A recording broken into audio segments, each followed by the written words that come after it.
l'exigence de Marcelo Bielsa, ça va au-delà des limites d'un athlète. J'ai pris cette décision-là, même d'arrêter le foot. Sur le moment, c'est sans doute la période la plus difficile de ma vie. Mais Marseille, c'est compliqué. Hein. Vous descendez la commanderie et souvent en pleurant, quoi. Je vais pas te mentir, j'étais vraiment devenu un petit... Salut my goalers, c'est bon, on est sur le point de découvrir ensemble le nouvel épisode de Call Interview avec Romain Alessandrini. Mais avant, j'ai une grosse nouvelle à vous annoncer parce que grâce à vous, Call Interview a lancé sa propre chaîne YouTube. Pour vous inscrire, vous abonner, suivre un petit peu l'évolution du projet comme vous l'avez fait depuis le début et je vous en remercie. C'est disponible en premier commentaire, il y aura le lien et tout ce qu'il faut pour vous. Alors n'hésitez pas à cliquer et à continuer l'aventure avec nous. Maintenant, je vous laisse tranquille et profiter tranquillement de l'épisode. Romain, comment tu vas ? Très bien, merci. Et toi? Ça va, je suis, j'ai l'habitude de dire que je suis au top, mais depuis qu'on a lancé ce show-là, moi je rencontre des joueurs, tout va bien pour moi. Et toi alors? Bon, T'es en Chine là, tout va bien? Ouais, ça se passe bien, ça se passe bien. Malgré cette situation un peu avec le Covid qui est assez difficile pour ma famille, pour les visas, etc. Mais après, au niveau du foot, je fais ce que j'ai à faire, comme j'ai toujours fait. Et j'essaie de prendre du plaisir au maximum, mais ça va, tout va bien.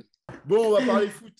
On va parler foot Allez. parce que c'est aussi pour ça que je t'ai. Donc, ça va, la détente. On va mettre un petit peu de sérieux dans tout ça. Si je ne dis pas de bêtises, tu es né à Marseille. On est d'accord? Ouais. Ok. Ouais. Ça s'entend un petit peu. De toute façon. Donc, on peut pas trop J'ai pas perdu l'accent. Donc, tu es né à Marseille. Marseille égale football. En général, je ne vais pas faire de généralité quand même, mais il y a deux gens qui n'aiment pas le football à Marseille. Ils sont plutôt rares, mais ça existe. Mais toi, tu baignes dans le football naturellement comme la majorité des Marseillais, je suppose, c'est ça? Ouais, j'ai commencé très tôt. Mon père m'a mis un ballon dans les pieds très tôt. Puis après, ça s'est fait comme ça, quoi. Toi, le fait que même si ton père il aimait le foot, même si tu vis à Marseille et que c'est une ville de foot, est-ce que la décision que tu prends de te mettre à fond dedans, elle est acceptée complètement par ta famille ou pas? Elle a été tardive, cette décision. Il faut savoir que j'ai commencé à jouer dans un petit club. Ouais, Et j'ai vite intégré l'OM, donc l'Olympique de Marseille, il y a 10 ans. ouais. Donc, quand tu as 10 ans et que tu intègres un club comme Marseille, déjà, tu le fais parce que tu es passionné. Tu ne penses pas devenir footballeur professionnel à 10 ans, quoi. Tu le fais pour l'amusement. Plus tu avances et plus tu te rends compte que même à cet âge-là, il y a de la concurrence, quoi. Donc, c'est assez impressionnant au niveau même des parents, etc. C'était juste incroyable. Donc, j'ai quitté l'OM de mon plein gré à 15 ans. J'ai pris cette décision-là, même d'arrêter le foot, parce que je prenais plus de plaisir. Je Ouais, descendais de la commanderie, donc je dis la commanderie, mais c'est sans entraînement de ouais, Robert bien sûr. Dreyfus. Mais à l'époque, c'était la commanderie. Ouais. On s'entraînait là-bas, donc pas loin des pros, etc. Et je descendais la commanderie et souvent en pleurant, quoi. Donc j'avais perdu un peu ce truc-là. Et mon père, voilà, il pouvait plus me voir dans cet état-là. Donc forcément, en tant que père, il m'a dit c'est bon, maintenant on arrête tout. Donc j'ai arrêté. Et j'avais ce truc-là donc, qui me manquait à un moment donné. Et j'ai eu la chance de pouvoir faire un essai au FC Guignon. Mm. Et il s'avère que cet essai avait été assez concluant. Donc, je suis reparti, quoi. J'ai pris cette décision-là, justement, de partir à Guignon seul à 15 ans. Faut y aller, quoi. Franchement, Bah Guignon, ouais, c'est ce que c'est j'allais dire, parce que toi, tu es quand même quelqu'un qui est très famille, tu me l'as encore dit là. très Lâcher sa famille famille. pour Guignon, qui n'est pas juste à côté de Marseille, c'est pas facile à 15 ans. Ça n'a pas été facile. Ça n'a pas été facile, mais je me souviens toute ma vie de ce moment-là. Et mes parents, mon père m'en parle aussi. Mais voilà, encore une fois, je ne regrette pas, quoi. Et j'ai passé 5 ans là-bas, quand même. Hein. Ouais, c'est que tu t'y plaisais quand même. Ouais, c'est que sur moi, je m'y plaisais. Ouais. Bah, tu m'as dit quand même que c'était compliqué à Marseille. Tu me rappelles que tu quittais la commanderie de l'époque en pleurs. Le plus compliqué à digérer, à vivre pour toi, c'était quoi? C'était le monde du foot, concurrence, etc. C'était quoi? C'est qu'à un moment donné, à cet âge-là, comme je te disais, tu as envie de prendre du plaisir. Et Ouais, moi, quand j'ai commencé, j'étais attaquant. Quand tu es attaquant, tu prends du plaisir à mettre des buts, à célébrer, etc. Après, je suis descendu d'un cran, donc milieu offensif, c'est toujours pareil. Et le coach de l'époque, je me souviens que, voilà, je m'en souviendrai toute ma vie de toute façon, il me faisait jouer arrière gauche. Et moi, j'étais quand même un joueur, sans me vanter, assez technique, etc. Donc, pour un arrière gauche, je faisais souvent des louches, des gestes un peu techniques. Mais à ce poste-là, c'était pas trop ce qu'il fallait faire. C'était pas trop ce qu'il fallait faire. Donc, et à un moment donné, voilà, j'en avais marre d'être à ce poste-là. Et donc, c'est ce qui a penché un peu dans la balance, quoi. bon, tu me dis, tu fais 5 ans à Guignon. Ouais. L'adaptation, même si j'ai compris l'éloignement familial, il est difficile. On sent que tu reprends plaisir au foot, on sent que tu t'épanouis un peu là-bas. Mais pour un Marseillais, le climat, il est un peu différent. La distance avec la famille, on sait que souvent, chez les Marseillais, la famille est très importante. L'engouement autour du football, il est quand même moins important qu'à Marseille. J'espère que la ville de Guignon ne m'en voudra pas. Est-ce que c'est justement ça qui fait que ça marche? C'est qu'il y a moins de tension, moins de petites pressions autour du foot à cet âge-là qui fait que ça va mieux? Ouais, complètement. Je suis tombé dans un club plus familial, plus convivial, Ouais. avec des gens vraiment bien, une autre mentalité. Une autre Ouais. mentalité. Il faut savoir, j'adore ma ville, hein, j'adore Mm. Marseille, je suis né là-bas, j'ai ma famille là-bas. Mais Marseille, c'est compliqué hein, au niveau de la mentalité. Faut y vivre, faut être né là-bas pour comprendre. Mais une fois qu'on dépasse un peu la région PACA, j'ai envie de dire, il y a une autre mentalité en France, Ouais. c'est la vérité. Hein. Et encore plus dans ces villages, parce que Guignon, c'est un village. Hein. Ouais. Il y avait une rue principale, un kebab et le stade. Quoi. Donc, Ouais. voilà, j'étais qu'avec des mecs de mon équipe, j'ai trouvé une bonne ambiance, des bons mecs. J'ai encore des contacts maintenant, quoi. Plus qu'avec des joueurs que j'ai pu croiser en étant professionnel, quoi. Le côté simple un peu, tu sais, la vie simple, la Ouais, vie le côté classique, c'est ouais, ça. famille, tranquille, quoi. Pas de prise Ouais. de tête, voilà. Au-delà de Guignon, il y a Clermont. Et Clermont, avec tout le respect que j'ai pour Guignon, et en plus, c'est une période importante de ta vie, mais à Clermont, tu pètes tout. Ouais, Tu pètes tout parce ouais, que ce soit les stades, que ce soit même, je me rappelle parce que c'est là que nous, grands amateurs de foot, on a commencé à entendre parler un petit peu de toi, le crack ouais. l'un des cracks de Ligue 2 qu'on attend toujours à voir en Ligue 1 avec impatience. Qu'est-ce qui fait que, boum, tout pète comme ça, tout part? Honnêtement, je ne saurais pas comment l'expliquer, puisque la première saison que je fais à Clermont, l'année d'avant, je me fais donc opérer des ligaments croisés. Ouais, Donc, tu te poses beaucoup de questions. Et à l'époque, j'avais un coach qui était René Lelameur, ouais, qui avait beaucoup de contacts avec le Clermont Foot et qui m'a permis de signer un contrat de 2 ans en Ligue 2. Donc, à l'époque, je signe avec. Il y avait Michel Derzakarian qui était coach à ouais. l'époque. Je sais pas, il y a un feeling qui est passé directement. J'ai beaucoup bossé et puis ouais, j'ai explosé là-bas la première année.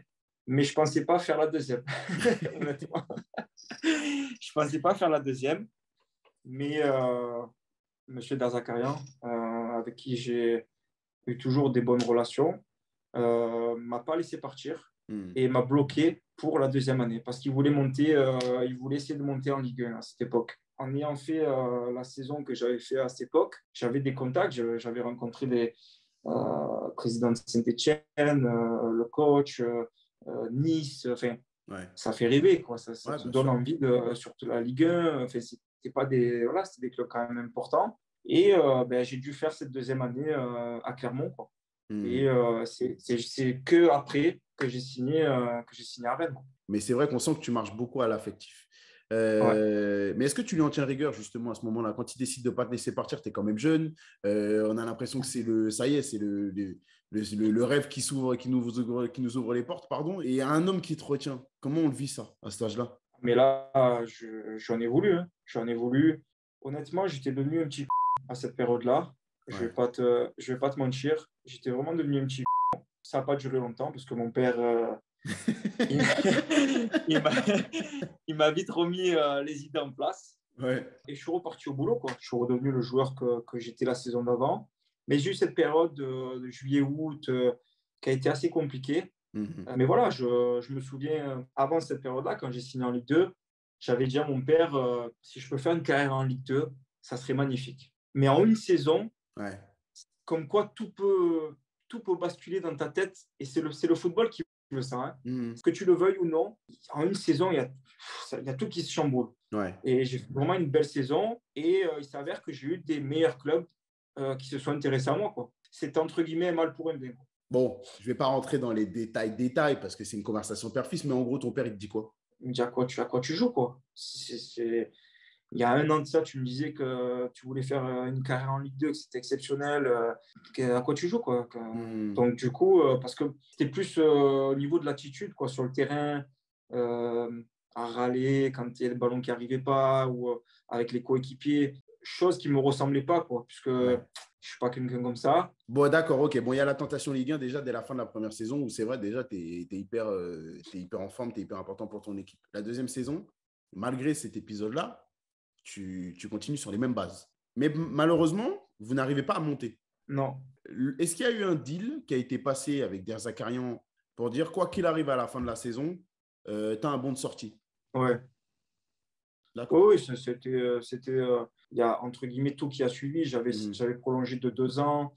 Enfin, c'était tout un processus qui fait que ça allait dans le sens du club et pour ma personne aussi. Ouais. Donc, à la fin de cette saison-là, je savais que j'allais partir. Bon, alors, tu m'as parlé de Saint-Etienne, tu m'as parlé de Nice la première saison. La deuxième année, qui c'est qui frappe à la porte? Ben là, j'ai Lille Ouais. à l'époque avec Rudy Garcia Mhm. et j'ai Rennes. J'ai D'accord. Rennes. Euh, Le choix, il se fait comment? J'avais pas eu Garcia au téléphone. J'avais pas eu Rudy Garcia au téléphone. Pourtant, il me proposait un salaire et je me rappelle une prime à la signature un peu plus importante. Mais j'avais été emballé par Rennes, par tout Ouais. ce que ce club représentait au niveau de la formation, les joueurs qui ont explosé là-bas. Et je sais pas, ce club, il m'a tiré. Mhm. Et je pense que le choix, il a été vite fait. Ouais. Sans regret, en plus, au vu de la tournure des choses Non, après, sans honnêtement, regret. non, non. Sans regret. Après, je pense qu'on va en reparler après, mais j'ai eu une période aussi difficile à Rennes. Bah justement, parce que, tu vas m'en parler après de cette période un peu compliquée, mais j'ai l'impression qu'à chaque fois que tu changes de club, il y a un cycle, tu sais, qui se met en place. Tu regardes, quand tu vois à travers les stats, à travers ta forme et tout, il y a une première saison souvent au top, des fois une deuxième où ça va, et la troisième, voire début de troisième où tu finis par partir, on sent que ça va pas. Toi, avec le recul aujourd'hui que tu as, est-ce que tu le lis, ça? Est-ce que tu le ressens? Ou c'est juste du hasard? Ouais, je pense que c'était parti. Je pense que tu as bien analysé le truc. Il y a aussi la première saison, il y a toujours un peu ce truc de la nouveauté, quoi. Donc, tu peux surprendre et faire des stats plus importantes. Ouais. Les deuxièmes saisons, et c'est là qu'on voit les grands joueurs de toute façon, hein. Je pense que j'ai été et je suis un bon joueur, mais c'est là que se fait, je pense, la différence avec les joueurs de très haut niveau Ouais. et les joueurs qui font une bonne carrière. Quand les joueurs te connaissent, c'est là qu'il faut arriver à faire la différence. C'est là qu'on voit vraiment les joueurs de très très haut niveau, je Ouais, pense. ouais, Parce que de faire la différence tous les week-ends, avec le football actuel, c'est surhumain, quoi. parce qu'à Rennes, tu es quand même, comme je l'ai dit, à l'époque, tu étais l'attraction de la Ligue 2, une des attractions de la Ligue 2. Tout le monde misait un petit peu pour savoir où on allait te voir la saison d'après. Finalement, ça a été retardé d'un an et finalement, tu Mm-hmm. finis par débarquer en Ligue 1. Et en fait, on s'attend tous à ce que tu suives, bah, tu sais, le cursus habituel d'un joueur de Ligue 2, c'est-à-dire une première saison d'adaptation où voilà, on le voit apparaître par-ci par-là, mais les stats, elles sont quand même un peu limitées. Et avant d'avoir une deuxième saison, voire une troisième saison, où on confirme et on est bien installé. Toi, tu n'as pas le temps pour ça. En fait, tu es sur la lancée de ce que tu as fait à Clermont. Clairement, ouais. J'ai complètement explosé les premiers mois. Alors, j'ai découvert un groupe, franchement, au top. Ouais. Un coach, Frédéric Antonetti, Mhm. au top. Ouais. Et un environnement aussi qui m'a permis de réussir. Après, encore une fois, le football, je pense que c'est un concours de circonstances. Ouais. C'est-à-dire qu'à l'époque, il y a quand même Gires Kembo Mhm. qui joue à ma place et qui décide de partir en fin de mercato. Et ça m'a laissé la place, entre guillemets, de pouvoir m'intégrer un peu plus facilement dans le groupe. Mhm. Gires Kembo, il serait resté. Peut-être que j'aurais eu un temps de jeu un peu plus limité. Ouais. Et donc, j'ai cette chance-là. Et entre guillemets, j'ai repris le flambeau, quoi. Et ça s'est passé comme ça, quoi. Bon, tu fais 6 mois où tu pètes tout. Ouais. Même en coupe, tu vas avec ton but. Tu es au milieu d'une équipe quand même qui tourne. Parce qu'à l'époque, Rennes, c'est Danzé, Villa, Jean de Macoun, il y a du monde. Hein. Il y a du monde hein, à Ouais, Rennes. on avait une belle équipe. On avait vraiment une belle équipe. Et puis toi, tu te blesses. Ouais. Et on a C'est sans l'impression que doute. ça, c'est un coup dont Rennes, dont cette équipe-là, en tout cas, n'arrive pas à se remettre. Comme si l'arme principale, elle n'arrivait pas à... Sans dire que ça se résumait à toi, l'équipe, parce que je ne pense pas que ce soit le cas, mais tu étais un peu Non, le dernier maillon de la chaîne, tu vois. Et on a l'impression que sans ce maillon-là, ça ne prend pas. C'est ce que tu ressens, toi, de l'intérieur ou pas? ben, c'est vrai que sur les retours que j'avais à cette époque-là, c'est vrai que j'étais le maillon manquant. Ouais, Un joueur qui arrive de Ligue 2, qui n'a rien à perdre, ouais. qui court de partout, qui tacle, qui fait des beaux centres, des buts. Donc, quand je me blesse à Lille, donc je me fais encore une rupture des ligaments croisés, donc grosse blessure, opération, etc. Hmm. Et c'est vrai que, ouais, là, on a perdu des places au classement alors qu'on était quatrième, je crois. Même si tu as déjà connu cette blessure-là, tu la vis comment? Sur le moment, c'est sans doute la période la plus difficile de ma vie Mhm. parce que 2 semaines auparavant, j'étais appelé en équipe de France. Ouais.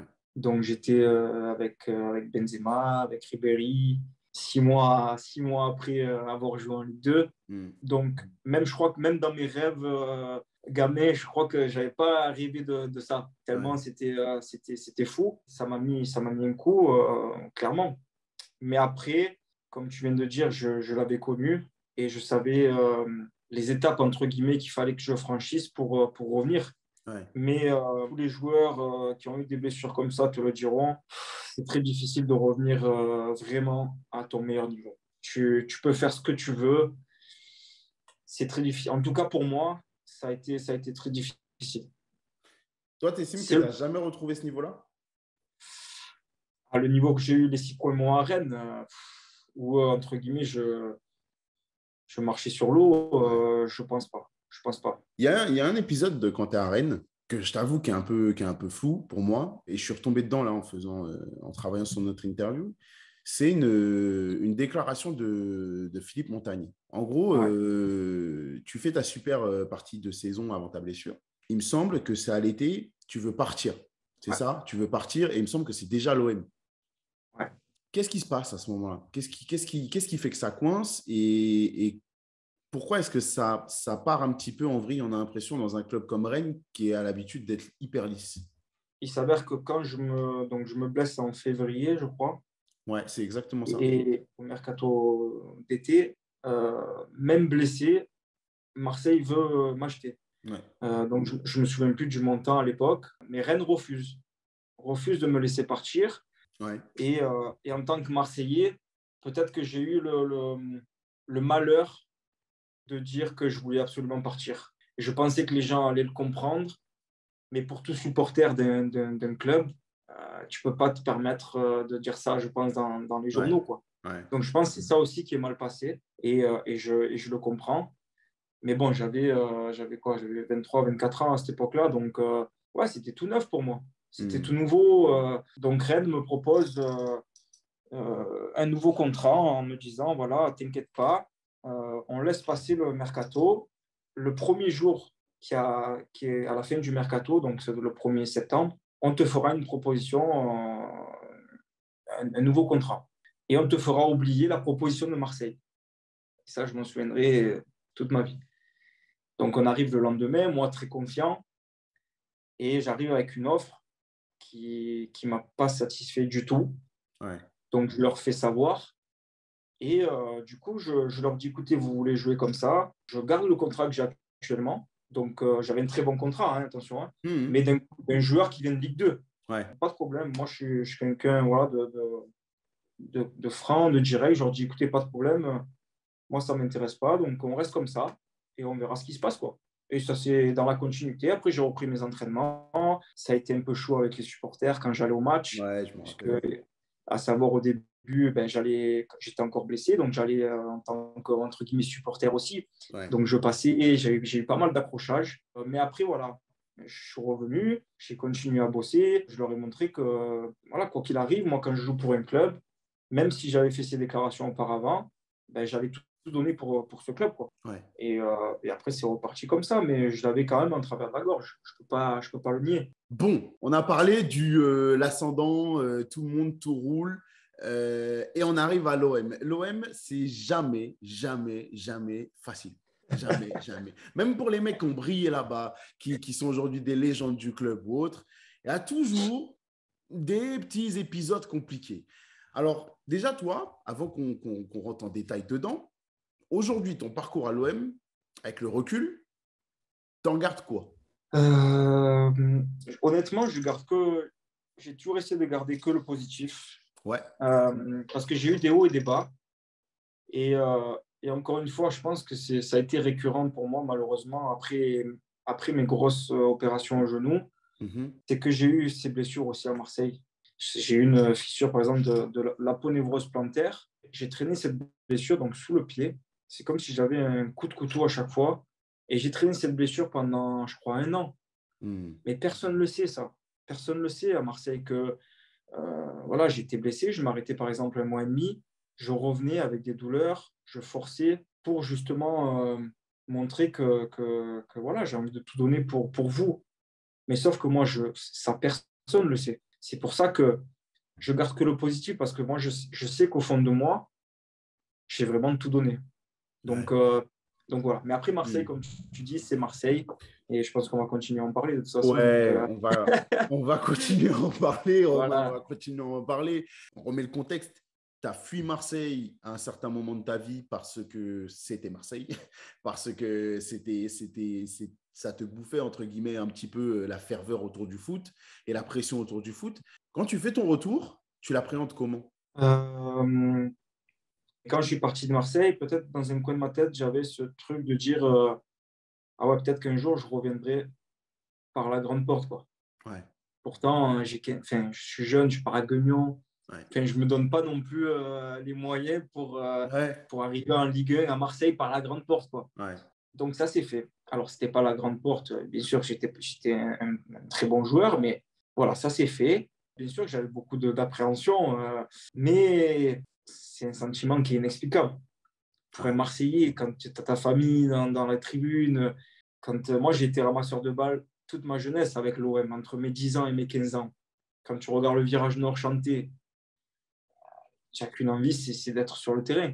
ouais, bien sûr. Parce que moi, quand j'allais ramasser les balles, je regardais même plus le match, je regardais les supporters chanter. Et peut-être que les supporters qu'il y avait à l'époque, ils étaient là quand moi je jouais pour Marseille aussi. Donc c'est un truc, j'en ai les frissons et tout, mais c'est un truc qui est fort. Donc oui, j'appréhende, mais voilà, je suis à Marseille. Donc pour moi, j'étais au top, quoi. D'accord. Bon, il y a ton appréhension personnelle, mais dans la vie d'un jeune homme que tu étais à l'époque quand tu es parti, il y a les parents, il y a l'entourage, il y a la famille, tout ça. Et puis tu me dis qu'il est hyper important. Quand ils te voient revenir, eux, ils le vivent comment? Je pense qu'ils sont fiers, tout simplement, de pouvoir me voir plus souvent. Ouais. Même si mon père, il me répète souvent que j'aurais pu venir le voir plus souvent. Mais alors qu'il me dit tout le temps, je te voyais plus quand tu étais loin que quand tu étais à Marseille. Parce qu'à Marseille, après, tu sors moins, tu fais moins de choses qu'en tant que Mm, footballeur, hein. En tant que mm. footballeur et à Marseille, tu fais beaucoup moins de choses. Donc, tu restes dans ton petit cocon avec ta femme, tes amis, mais toujours chez toi, quoi, au final. Mais je pense qu'il y a quand même un sentiment de fierté, tout simplement. Puis même pour toute ma famille, tous mes amis, j'avais des gens qui venaient me voir au stade. Après, c'est Marseille, donc il y a les maillots, les équipements, etc. Ouais, Donc, mais c'est une fierté. C'est ouais. une fierté, bien sûr. À Marseille, quand tu y es, il y a du beau footballeur quand même. Hein, on va pas se mentir, il y a du beau footballeur. Il y a Payet qui est là la première année, même s'il s'éclipse un petit peu avant de revenir, mais il est là la première année quand tu arrives. Il y a Gignac qui est là, il y a Thauvin qui est là, il y a Mandanda qui est là. Quand on arrive, qu'on est Romain Alessandrini, qu'on a fait ses preuves à Rennes, mais que là, on parle de l'équipe de France pour la plupart des noms, même si pas tous au moment où tu arrives. Comment on arrive à l'ancienne commanderie? On arrive sur la pointe des pieds ou on arrive en disant je vais tout péter? Non, non, on se fait. Enfin, je pense que moi, pour ma part, on se fait petit. On se fait petit, on essaye de gravir les échelons petit à petit, mais le plus rapidement possible aussi. Ouais. Parce que Marseille, t'as pas le temps. Ils te laissent pas le temps. Il faut être bon tout de suite. Mais quand j'arrive à l'époque, donc avec Marcelo Bielsa, il s'avère que bon, ça a été quand même une année spéciale dans tous les sens du terme. Et c'est sans doute peut-être les 6 meilleurs mois, je pense, de Marseille depuis des années. Et comme tu dis, on avait une équipe, c'était juste dingue. Beaucoup de jeunes talents. Je pense à Gianelli Moula, Lemina, il y avait Menji, Benjamin Menji. Et en plus, avec des mecs comme Payet, Gignac, André Ayou, il y avait Nkoulou derrière. Donc, on avait une équipe assez impressionnante. Ouais. Et donc moi, je me retrouve entre guillemets second sur le banc, second entre guillemets de Thauvin à cette époque-là. Mais bon, j'avais ce plaisir-là d'être dans l'un des meilleurs clubs, si ce n'est le meilleur club français, et dans une période où j'étais sur le banc, et comme on détruisait tout le monde, c'était juste un plaisir. Et après, je rentrais, moi, 30 minutes et tu gagnais 2-3-0. Je rentrais 30 minutes, c'était juste du plaisir, quoi. Ouais. Je ne me posais pas trop de questions. Je donnais le maximum quand j'étais sur le terrain parce que j'étais souvent l'un des premiers à rentrer avec Michi Batshuayi à l'époque. Ouais. Je marque mon premier but d'ailleurs contre Rennes. Donc c'était un genre de clin d'œil, je ne sais pas, c'était spécial. Ouais. D'ailleurs, je vais checker Benoît Costil dans les buts quand je marque parce que c'était vraiment un ami à moi. Et de marquer au Vélodrome dans ce contexte-là, c'était juste incroyable. Et voilà, ça s'est passé comme ça, mais ouais, j'étais tranquille à cette époque-là. J'étais tranquille, serein. Tu me l'as dit, tu es sur le banc quand même. À Rennes, tu n'as pas trop connu ce statut-là parce que tu as vite été un des joueurs incontournables de l'effectif, même si c'est Ouais. la première saison, c'est une surprise. Thauvin, dont tu joues entre guillemets le second, est-ce qu'il y a un moment où toi tu te dis que quand même tu mérites plus? Bah oui, forcément. Après, je pense qu'on a tous un ego. Enfin, c'est même pas de l'ego, c'est de la confiance. Ouais. Tu peux pas arriver à ce niveau-là et pas avoir confiance en toi. Parce que si tu arrives dans un vestiaire comme Marseille et que tu n'as pas confiance en toi, ça ne sert à rien. Ouais. Tu demandes à être prêté ou tu vas dans un autre club. Mm. Donc, moi, je me dis oui, bien sûr que j'ai ma place dans cette équipe. Mais il s'avère qu'à ce moment-là, Marcelo Bielsa, il était amoureux de Flo Thauvin. Et complètement, hein, complètement. Après, j'ai beaucoup de respect pour Flo. Ouais, Il bien sûr. n'y a pas d'ambiguïté, on a toujours eu des bonnes relations. Mais à ce moment-là, voilà, c'était juste pas possible de me mettre à sa place. Il s'avère qu'à la fin de cette saison-là, les 8 derniers matchs, je joue titulaire et à la place un peu de Flo. Ouais. J'ai fait des matchs, des matchs où j'avais le niveau pour jouer pour l'Olympique de Marseille, quoi. Ouais, ouais. Et c'est les hauts que je te disais que j'ai eu à Marseille. Ces 8 matchs-là, ces 8 derniers matchs. Donc vraiment content de moi. Et même Marcelo Bielsa, je pense que je l'ai un peu surpris, quoi. Voilà, ça se fait comme ça. Mais bon, encore une fois, aucun regret. Voilà. Ouais, non, et puis il n'y a pas à en avoir. Non, non, non, du tout. Passer à l'OM et vivre en plus Ah non, du tout. cette période complètement Du dingue. Non, tout. il n'y a pas à en avoir. Ah, du tout. Il n'y a pas à en avoir, mais je vais te titiller, Romain, parce Oui, que voilà, je suis là pour avoir des petits détails, parce que j'ai beaucoup de questions que je me pose. La méthode Bielsa, on en a beaucoup parlé, en bien, beaucoup en mal aussi, on a dit, on a pu pointer du doigt les limites. Vous avez marché sur l'eau au point de presque être devant le PSG pendant 6 mois en continu. Vous avez un peu mené la danse oui, devant le Paris on Saint-Germain. a été champion d'automne. Vous êtes Hein, champion d'automne. Et ce n'est pas simplement à la fin que vous êtes champion d'automne. C'est-à-dire que vous êtes champion d'automne sur les 6 mois. Vous méritez oui, clairement d'être champion bien d'automne. sûr. Clairement. Bien sûr. Mais après, il y a ce truc qui est très, très, très systématique un peu dans les équipes de Bielsa, où on sent un coup de pompe. On sent que vous étiez tellement à courir partout que nous, de l'extérieur, on se dit, mais ils ne vont pas tenir. Et finalement, d'ailleurs, vous finissez même en dehors du podium. Ouais. Est-ce que c'est Parce qu'il a vraiment été ça pour l'explication? l'Europa. Je pense que le groupe, il s'est essoufflé, autant physiquement que mentalement. L'exigence de Marcelo Bielsa, ça va au-delà des limites, je pense, d'un athlète. C'est juste pas possible. Et c'est vrai que aux entraînements, on ne prenait même pas de plaisir. Hein. C'était juste incroyable. C'est-à-dire qu'il y avait des ordinateurs sur le terrain, tout ce qui était tactique, il fallait s'arrêter, regarder l'ordinateur. Le ballon, il est là, il faut se déplacer comme ça. Le ballon, il est là, il faut se déplacer comme ça. Et je pense que les joueurs, au bout d'un moment, ils ont lâché. Mais c'est compréhensible. Mais ça, encore une fois, personne ne le sait comment ça se passe de l'intérieur. Ce que les gens y voient, c'est le résultat au final. C'est le dimanche, quand ils vont voir les matchs, que les joueurs ils courent de partout, qu'il y a des buts, du spectacle. Bien sûr qu'en tant que supporter de l'OM, tu te régales. Ouais. Mais au final, les joueurs, je pense qu'autant physiquement que mentalement, on s'est épuisé au fur et à mesure que la saison elle avançait. Même avant le fait d'être champion d'automne, on commençait déjà un peu à s'essouffler Ouais. et on savait que ça allait se passer comme ça. J'ai peur de t'emmener sur un terrain glissant. Donc, tu m'arrêtes si ça te gêne. Il y a des Guardiola, il y a des Conte, Antonio Conte, il y a des Mourinho, il y a des grands noms du foot, des grands coachs du foot. Parmi ceux-là, il y en a plein qui font plein d'éloges pour Bielsa. Mais quand tu me dis, c'est pas ce qu'il demande, c'est au-delà de la limite d'un athlète. Mais est-ce qu'on n'a pas l'impression qu'on tape à côté quand on dit Bielsa, c'est un coach légendaire? Parce que il n'y a pas que les titres dans la vie, tu vois. Tu peux être un très bon coach, un très bon Bien joueur sûr. sans avoir de titre. Alors, je vais revenir quand même sur. Parce que moi, encore une fois, j'avais eu un accrochage. Je pense que les supporters de l'OM m'avaient pris un peu en grippe. Quand Marcelo Bielsa est parti, Ouais. j'ai eu une réaction chaud directe en interview après le match. Mhm. Et j'avais dit qu'il n'allait pas forcément nous manquer. Enfin, à moi, en Ouais. tous les cas. Ouais. Ça, encore une fois, c'est les médias, tu sais comment ça marche. Donc, ça a été un peu mal interprété. Ouais. Et il faut savoir que Marcelo Bielsa, le foot, il le connaît. Il n'y a pas de, il y a pas de discussion à avoir là-dessus. C'est-à-dire que c'est vraiment la NASA. Quand tu vas dans ce bureau avec tous ces assistants, mais ils ne s'arrêtent pas, les mecs, ils travaillent toute la journée Mhm. pour justement préparer le match du week-end. Donc, niveau football, c'est sûr que les grands coachs peuvent faire des éloges sur Marcelo Bielsa. Mais après, il n'y a pas que ça. Je pense qu'il y a l'aspect humain aussi. C'est un tout, je pense. Et je pense que c'est ce qui lui manque un peu à ce coach. C'est l'aspect humain. C'est indéniable. Pour moi, c'est indéniable. Il n'y a pas vraiment de relation entre les joueurs. Ça a été très compliqué. En plus, il y a la barrière de la langue aussi à cette époque-là, avec un traducteur. Moi, j'ai eu une relation très complexe avec Marcelo Bielsa. Donc, Mhm. c'est pour ça que j'avais un peu réagi comme ça aussi.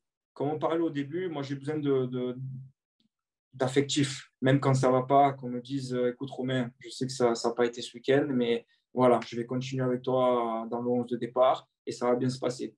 Une fois, je me souviens, je revenais de blessure. Encore une fois, tu vas me dire, mais bon, je revenais de blessure. Ouais. J'ai fait une infiltration le lundi. Le mardi, il me convoque dans son bureau parce que c'était à l'époque où André Ayou était à la CAN. Ouais. Donc, il avait besoin de moi. Il me dit comment ça va, tout ça. Tu peux jouer ce week-end? J'ai dit, coach, donc via le traducteur. Hein. J'ai dit, coach, vous savez que hier, on m'a endormi le pied, que j'ai fait une infiltration, tout ça, vous êtes au courant? Tu peux jouer ce week-end? J'ai dit non. Bon, ok, tu peux sortir. Donc Ouais. c'est ça qui lui manquait. Moi, enfin, peut-être qu'il le faisait qu'avec moi, mais moi, je sais que c'est ce qui m'a manqué par rapport à ce coach-là. Mais après, Ouais. niveau football, bien sûr qu'il le connaît le football, mieux que n'importe qui. Bon, il y a la saison qui se termine, comme on l'a dit. Toi, tu finis fort avec les 8 derniers matchs notamment. Mais pour l'OM, de manière générale, ça finit moins bien. Est-ce que à ce moment-là, après l'année éprouvante que vous avez tous vécue, parce qu'on parle de toi, mais vous avez tous vécu, que ce soit par la fin de saison en tirant la langue, tout ce qui va avec, parce que aussi avoir un moment d'émotion aussi ascendant quand tu commences la saison à l'OM et avoir un moment où tu perds autant à l'OM dans la même saison, pour un joueur, c'est pas facile de supporter la ferveur qui va autour de ça. Tu es dans quel état d'esprit, toi, au moment de la fin de saison par rapport à la suite? Est-ce que c'est de rester ou autre chose? Non, non, moi j'étais bien à Marseille, je voulais rester au vu de mes 8 derniers matchs. Comme ça se passait beaucoup mieux avec le coach, avec mes matchs, etc. Je me suis dit, ça y est, je suis enfin lancé pour l'Olympique de Marseille. Sauf que à ce mercato d'été, le trois quarts des joueurs du 11 qui s'en va. Tu as Dédé, Ayou, Dédé Gignac, tu as des joueurs importants qui s'en vont, quoi. Donc, Marcelo Bielsa repart avec un groupe qui n'a rien à voir avec l'équipe qu'il avait eue avant. Mhm. Donc, c'est compliqué. C'est très compliqué. Il y a Jim Payet qui s'en va aussi. Ouais. Tu as les meilleurs joueurs de ton équipe qui s'en vont. Et je pense que Marcelo Bielsa, il n'a pas accepté. C'est pour ça qu'il est parti très rapidement, d'ailleurs. Mhm. Il est parti au premier match ou deuxième match, je crois, Deuxième match, contre. après le premier match, il s'en va. Voilà. Donc, je pense que c'était compréhensible aussi. Mhm. Puisqu'au final, tu perds tes meilleurs joueurs, tu n'arrives peut-être pas à les remplacer. Donc, comment tu veux avoir une certaine continuité? C'est Bien sûr, compliqué. bien sûr. Et tu perds ton coach. Et c'est jamais facile de perdre un coach, d'en avoir un nouveau. Mhm. Tout change. Et Ouais. comme tu disais, je pense que Marseille, c'est l'excès. Et dans les deux cas. C'est-à-dire que quand tout va bien, c'est exceptionnel. Ouais. Quand ça va moins bien, c'est très dur à vivre, bien Ouais. sûr. Ouais. Tu me dis, la deuxième saison, elle est particulièrement difficile. Parce que déjà, je pense qu'un après Bielsa, c'est difficile. Vous finissez 13e. Mais l'état Ouais. d'esprit dans ce vestiaire-là, entre le premier vestiaire que tu as connu de l'OM et le deuxième vestiaire que tu as connu, est-ce que tu sens quand même un esprit bienveillant, un esprit positif, ou est-ce que c'est le jour et la nuit? Non, ça a été compliqué à gérer parce que je pense qu'on avait quand même un bel effectif, Ouais. mais qu'on n'a pas su trouver les automatismes et faire que cette équipe pouvait marcher. Parce que moi, quand je regarde les noms sur les feuilles de match, c'était pas mal quand même. On avait une belle équipe, Ouais. on avait une belle équipe, mais ça n'a pas pris. Ça n'a pas pris. On s'est enlisé dans un truc où tu avais une ambiance pesante au Vélodrome, où dès que tu touchais le ballon, voilà, c'était dur à gérer, quoi. Hmm. Donc forcément, ça aide pas. En tant que footballeur, t'as besoin de soutien, tu as besoin d'avoir confiance. Si tu veux être bon, il y a pas de secret. Les footballeurs, ils ont besoin de confiance. Et Ouais. quand tu arrives dans une spirale où tu te sens moins en confiance, moins bien physiquement, moins bien mentalement, forcément, ça se ressent sur le terrain et dans tes choix et dans tout ce que tu fais. Tu m'as parlé de Bielsa et de ses choix et des bons et des mauvais côtés, mais pour Mitchell, moi qui ne suis pas un fan de l'OM, donc des matchs que je voyais de l'OM et de ce que je ressentais, de ce que je lisais, de tout ça, j'ai énormément de mal, même aujourd'hui, à me dire l'OM de Mitchell, il jouait comme ça, avec telle ou telle vision de jeu, telle ou telle stratégie, tel ou tel état d'esprit. Toi qui étais dedans, c'est quoi qu'il a essayé de mettre en place? C'est vrai que ça a été difficile de trouver justement aussi cette façon de jouer pour une équipe comme Marseille où tu dois imposer ton jeu, où tu dois avoir une idée tout simplement. Mais c'est vrai que je pense qu'il n'a pas réussi à mettre en place ce qu'il voulait. Alors encore une fois, je pense que c'était un coach sans trop d'expérience, entre guillemets, Mhm. même si bon, c'était quelqu'un de très connu, hein. Il a joué à Madrid, c'est quand Ouais, même, bien sûr. voilà. Et d'ailleurs, il m'appréciait beaucoup, donc j'avais une bonne relation avec lui. Mais encore une fois, il y a la barrière de la langue aussi. Et c'est vrai qu'en France, on a quand même je pense qu'on a des difficultés avec les coachs étrangers, je pense. Il y a Ouais. cette barrière de la langue, il y a un peu la culture aussi qui est différente. Je pense qu'il n'a pas su imprimer son jeu et faire ce qu'il avait envie de faire. Et encore une fois, il arrivait dans un contexte aussi qui n'était pas facile pour lui, je pense. Mhm. Et après, c'était à nous aussi, les joueurs, de faire le boulot. Oui. Parce que c'est bien beau le coach, mais il n'est pas sur le terrain. Ouais. Donc, c'est vrai que nous, on avait quand même des joueurs d'expérience, des joueurs de qualité. Je pense que c'était à nous d'en faire plus, je Mhm. pense, à cette période-là. Il y a la saison qui se fait. Alors, tu me dis, c'est vrai, il t'aimait bien, ça se voit dans les stats parce que tu joues beaucoup. Tu joues quand même beaucoup quand il est là. La saison se termine, on l'a dit, vous finissez avec une triste 13e place qui ne correspond pas au talent que vous avez, ni à l'aura de l'OM. Mais quand même, vous en finissez là. La saison d'après, elle démarre. Toi, à ce moment-là, l'idée, c'est quoi? C'est toujours l'OM, quoi qu'il arrive? Oui, j'avais encore 2 ans de contrat. Donc, encore une fois, ben, on a eu un changement de coach. Ouais. Donc, il y a Rudy Garcia qui arrive. Mm. Et on se dit toujours que ben, quand il y a du changement, c'est entre guillemets pile ou face, quoi. Ouais. Ça peut très bien fonctionner pour toi, comme ça peut ne pas le faire. Ouais. Donc, ouais, je repars sur une saison comme ça, 6 mois. Enfin, du coup, ouais, ça a duré 6 mois. Ouais. Mais j'étais parti avec des bonnes intentions, encore une fois. Le coach, quand il arrive, il te dit quoi? On a eu quelques discussions, mais je pense qu'il comptait sur moi. Au moment où je vais le voir pour partir au Galaxy, Ouais. les premières réunions, il n'était pas trop pour. Donc, je pense il m'appréciait. Il m'appréciait. Après, encore une fois, ben, c'est des choix de coach. Il y a eu encore quelques accrochages de temps en temps, des trucs qui font que. Le truc qui m'a mis dedans cette année-là, c'est que à cette période, il essaye de me faire jouer à latéral gauche. Et souvent, on passe à trois derrière et Ouais. c'est un peu le piston. Ouais. Et on joue à Monaco, j'ai Bernardo Silva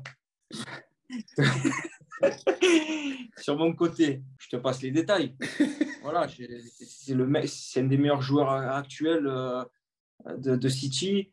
C'est un joueur qui était déjà très très fort à l'époque. Ouais. Et moi, je suis plus un joueur offensif que défensif. Donc, je prends un peu le bouillon et forcément, il me fait sortir à la 30e minute, je crois. Ça m'a mis un coup dur à cette période de Rudy Garcia. Ouais. Et après, ça a suivi comme ça. J'étais un peu sur le banc, des fois en tribune.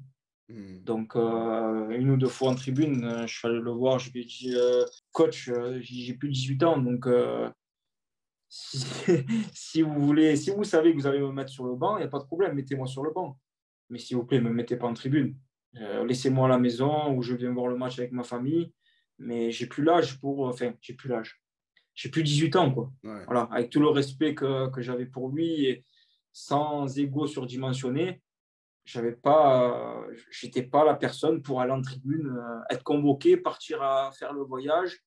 Je me rappelle une fois à Dijon, il neigeait, je me retrouvais en tribune, quoi. Imagine, c'est pas possible. Donc, il y a eu ces petits trucs qui ont fait que dans la foulée, après, j'ai eu cette opportunité avec les Galaxies et j'ai demandé à partir. Malgré ton tempérament, parce que j'entends hein, que tu es dans l'affect, mais tu as quand même ce franc-parler et cette capacité à, quand les ventes sont contraires, un petit peu t'énerver parfois en interne, comme ça a été un peu le cas avec Rennes. Là, on sent dans ton récit qu'il y a plus ce côté-là en toi. C'est-à-dire que tu as mûri presque, tu sais, que tu étais dans l'échange, que tu dis ce qui ne te plaît pas, mais que simplement tu le dis. Tu manques de respect à personne, tu n'oses pas le ton, tu es ferme, mais tu es beaucoup plus calme et posé que les années rennaises, par exemple. Est-ce que c'est le cas ou pas? Oui, oui. J'ai pris beaucoup d'expérience, si tu veux, avec tous les épisodes que j'ai pu connaître auparavant. Ouais. Ça m'a permis un peu de voir ce qu'était réellement ce milieu et de l'aborder différemment.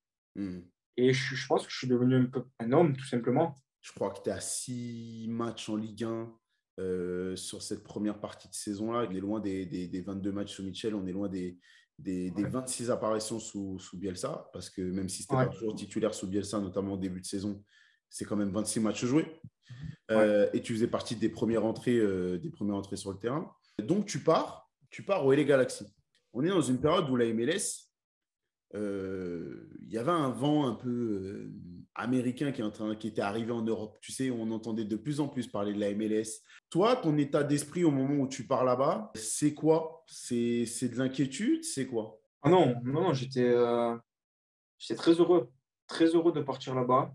Il faut savoir que j'étais parti en vacances, je crois, 2 ans auparavant. J'avais vu des grands panneaux publicitaires très américains, Ouais. très Hollywood, Ouais. de Steven Gerrard à l'époque. Ouais. Et je m'étais dit, pourquoi pas un jour, toute proportion gardée. Hein, c'est Steven Gerrard, c'est une légende du football. Toute proportion gardée. Mais je me disais, pourquoi pas être sur ces panneaux-là quoi, de publicité. Et j'ai eu cette opportunité-là. Ouais. Et je me suis dit que ça n'allait pas se passer deux fois. C'était comme Marseille à l'époque. Je ne peux pas louper ce train-là. C'est pour ma vie personnelle, pour mon évolution en tant qu'homme et que footballeur. Donc, j'ai demandé à Marseille de me laisser partir, quoi, tout simplement. Et j'ai eu la chance que ça se fasse. Mais je te l'ai dit tout à l'heure, je pense que c'est les 3 meilleures années de ma vie. Tu arrives aux États-Unis. OK. Limite, je pense que tu as la petite musique dans la tête quand tu arrives là-bas. En plus, évidemment, on ne parle pas d'un petit coin perdu au milieu du Missouri, on parle de Los Angeles. Tu es dans la force de l'âge, tu vas être footballeur là-bas, c'est-à-dire que tu n'es pas en vacances, tu n'es pas machin, tu vas être footballeur là-bas.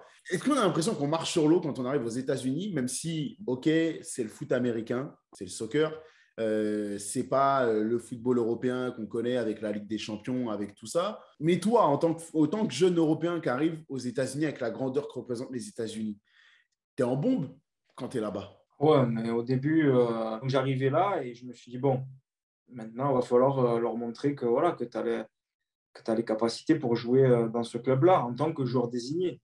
Parce que les joueurs qu'il y avait avant, c'était quand même Steven Gerrard, il y avait eu Beckham, ils ont eu Robbie Keane, donc il y avait quand même des joueurs, il y avait Nigel de Jong, il y avait des joueurs quand même de qualité, quoi. Donc moi, je n'étais pas dans cette catégorie-là de joueurs. Donc j'ai dû faire mes preuves. Et puis bon, la première année, on n'a pas fait une bonne saison du tout. Ouais. Mais moi, je suis 25 fois décisif, quoi. J'ai 13 buts, 12 passes décisives. Donc, pour moi, c'était exceptionnel. Exceptionnel. Après, tu es obligé de me voir sur le terrain. Sans prétention. Hein. Ah ouais. Pas parce que je suis le meilleur, que j'ai marqué 3 buts, mais parce que, je sais pas, il y a quelque chose qui fait que tu es obligé de me voir sur le terrain. Et il s'est passé ça à Los Angeles Galaxy. Ils m'ont de suite adopté. Bon, je suis obligé, si on parle de Los Angeles Galaxy, je suis obligé de te parler de Zlatan Ibrahimovic. Voilà. Je suis pas surpris. Hein. je sais que tous les médias qui t'ont abordé t'ont forcément parlé à un moment d'Ibrahimovic. Là, on a parlé tout le long de toi. Je suis obligé d'avoir au moins une question dessus. Ouais, bien sûr. Mais elle est en rapport avec toi. C'est-à-dire que toi, tu arrives avec ton statut de joueur désigné. Du coup, tu me disais, il y a un petit gap, un petit statut qui diffère des joueurs entre guillemets lambda. Lui, il arrive avec le même statut de joueur désigné. Comment ils se font dans ce collectif-là? Parce que de loin, en France, nous, on a la sensation que, à l'inverse un peu du PSG, où on l'a senti parfois un peu trop arrogant, un peu trop à prendre de haut l'entourage, la Ligue 1, tout ça, même s'il a été un moteur irremplaçable dans l'histoire de la Ligue 1, dans son développement, dans la professionnalisation du football en France et au PSG, il a fait passer un cap au-dessus. Quand on le voit, nous, aux États-Unis, on a l'impression qu'il est certes toujours le Zlatan avec ses punchlines, mais qu'il est beaucoup plus plus doux, si on peut dire ça de Zlatan. Plus doux, à accompagner, entre guillemets, le groupe qu'autre chose. Est-ce que c'est le cas ou pas? Oui, je pense qu'après, il a eu, encore une fois, c'est incomparable avec moi. Il n'a même pas besoin de ce statut-là. Alors, quand tu arrives au Galaxy aux États-Unis, dans un championnat qui n'est pas un championnat majeur, c'est Zlatan Ibrahimovic. Il n'a même pas besoin qu'on lui donne ce statut-là. Il a déjà. Ouais. C'est inné, c'est un don. Il est obligé de mettre les mecs sur ses épaules et d'avancer. Non, mais c'est une réalité. Ouais. C'est-à-dire que tu peux pas l'enlever, ça. C'est indéniable. Et moi, quand je le rencontre pour la première fois, donc il me connaissait de la Ligue 1, il a commencé à me parler en français déjà dès le début, donc c'était cool. Il m'a demandé ce que je pensais du championnat, des défenseurs, des équipes, etc. Donc moi, je lui avais dit, écoute, avec tout le respect que j'ai pour mes coéquipiers, pour la MLS, etc., je dis, il va falloir que tu sois patient. Tu n'es pas au Barça, tu n'es pas au PSG, tu n'es pas dans tous les clubs dans lesquels tu as joué. Ouais. Tu n'auras pas Messi à côté de toi. Tu vois ce que je veux te dire? Donc, je dis, il faut que tu sois patient. Je pense que ça a été le mot-clé pour lui les 2 saisons qu'il a faites aux États-Unis. Honnêtement, c'est un personnage. Mais par contre, dans un vestiaire en dehors du foot, qui n'a rien à voir avec ce qu'il est sur le terrain, ou dans les médias, comme tu disais, avec les punchlines, etc. Parce qu'il en a sorti des pas mal quand même. Ouais, il en a sorti des pas mal là-bas. Ouais, il était bien inspiré. Ouais. Mais quelqu'un de très calme, en dehors, très posé. Les gens, ils t'ont beaucoup suivi quand tu étais aux États-Unis. La suite, la décision d'aller en Chine, elle se fait comment? Honnêtement, je pensais finir ma carrière là-bas, ouais. Honnêtement, à Los Angeles, parce que c'est sans doute les 3 meilleures années de ma vie, quoi, en tant qu'homme et footballeur. Mais la 3e saison, je me suis fait opérer du genou. J'ai eu une blessure assez rare au ménisque et ça m'a duré 5 mois, presque autant qu'une rupture des ligaments croisés, en fait. Du coup, je n'ai pas joué beaucoup de matchs, donc les Galaxies ne m'ont pas prolongé, ce qui était compréhensible. Ouais. Et du coup, j'ai dû me retrouver pour la première fois dans ma carrière, sans me vanter, hein, mais sans vraiment trop d'options, quoi. Donc, ça a été une période un peu difficile et j'ai eu cette opportunité-là. D'accord. La cool interview, c'est de discuter de tes habitudes de vie de tous les jours, musique, film, les goûts un petit peu que tu as qui animent ta vie au quotidien. Et on fait ça au tac au tac. OK? Ça marche. Dis-moi, la dernière personne à qui tu as envoyé un message et pourquoi? Ma femme. C'est toujours la réponse, c'est incroyable. Non, à l'instant, elles sont à Disneyland avec ma fille, d'ailleurs, à Paris. Ouais. Donc, elle m'envoie un peu les photos, les vidéos et je lui dis, écoute, je vais être en interview là pendant au moins 1 heure. Donc, voilà, je t'appelle quand j'ai fini. T'es à moi, t'es pas à elle. On oublie tout le reste. C'est ça. Le dernier film que tu as regardé sur Netflix? Je suis plutôt série. Ouais. Mes derniers films, le nom était compliqué, mais c'est le film turc là avec la. Je me souviens avec le papa qui est handicapé, non? C'est ça. Ouais. Il a fait pleurer. Celui-là, avec ma femme, c'était dingue. Ouais. Mais je suis plutôt sérieux. Bon, c'est simple, on va enchaîner. Alors, dis-moi, la dernière série que tu as kiffé sur Netflix, c'était quoi? J'ai regardé Squid Game. Hein. Je pense pas mal, comme un peu tout le monde. Et en ce moment, je suis sur Sons of Anarchy, donc c'est pas mal aussi. Ouais, c'est pas mal ça aussi. Je dois commencer là. Ouais, c'est pas mal. D'accord. Squid Game, t'es comme tout le monde, t'as kiffé? Ouais, franchement, honnêtement, surpris. Et ouais, j'ai kiffé, c'était pas mal. La musique que tu écoutes le plus? C'est une de Nino. On va la refaire, celle-là, on va la couper. Hein. Alors attends, je vais te la retrouver. C'est ça, tu vois? À force d'utiliser les téléphones, on ne sait même plus ce qu'on écoute. On sait qu'on l'écoute, mais C'est on ne sait plus ce qu'on incroyable. écoute. C'est La vie qu'on mène. La vie qu'on mène, ok. La Ok. vie qu'on mène de Nino. Ouais, elle tourne pas mal en plus. L'émission que tu ne peux pas rater chaque semaine. Ben, de Chine, c'est compliqué. Hein. Je regarde Ouais. plus trop. Mais à l'époque, je regardais beaucoup Canal Football Club. C'est le rendez-vous classique de tous les footeux. Ouais, c'était le rendez-vous classique pour les footballeurs. Ouais. Ça te manque ou pas d'ailleurs ce genre d'émission? Parce qu'en Chine, je ne sais pas s'ils sont à ce point média Non, foot. non, honnêtement, je me suis un peu décroché de tout ça. Ouais. Je me suis un Ouais. peu décroché. À Los Angeles, j'avais quand même les chaînes françaises. Mais là, depuis que je suis en Chine, franchement, je crois que je n'allume jamais la télé. C'est vraiment Netflix, téléphone. Tu sais quoi, maintenant, tu pourras te régaler avec les call interviews parce qu'elles sont accessibles depuis la Chine. Donc, normalement, tu Voilà. pourras te régaler Je vais faire chaque semaine. ça. La célébrité avec qui tu aimerais boire un verre? Forest Whitaker. Ah, c'est une première, celle-là. Je n'ai jamais entendu encore dans le call interview. Un acteur que j'ai toujours apprécié. Et ouais, ça serait pas mal. Le compte Insta sur lequel tu vas le plus souvent? Ah, je vais te dire, c'est ma femme. Hein. Je l'ai, à chaque fois, c'est la seule que je veux qu'il soit enregistrée. Ouais. Et je sais pas, je vais souvent voir, je descends. Ça rappelle des souvenirs, tout ça, donc c'est cool. Je sens que c'est dur l'éloignement avec la famille quand même. Je sens que c'est dur. Ouais, c'est compliqué. Mais on s'habitue à tout dans la vie. Ouais. Et puis c'est comme, bon, on verra, mais c'est temporaire. C'est temporaire. Ouais. Le dernier coéquipier à être venu chez toi? Ah bah, c'était sûrement à Los Angeles.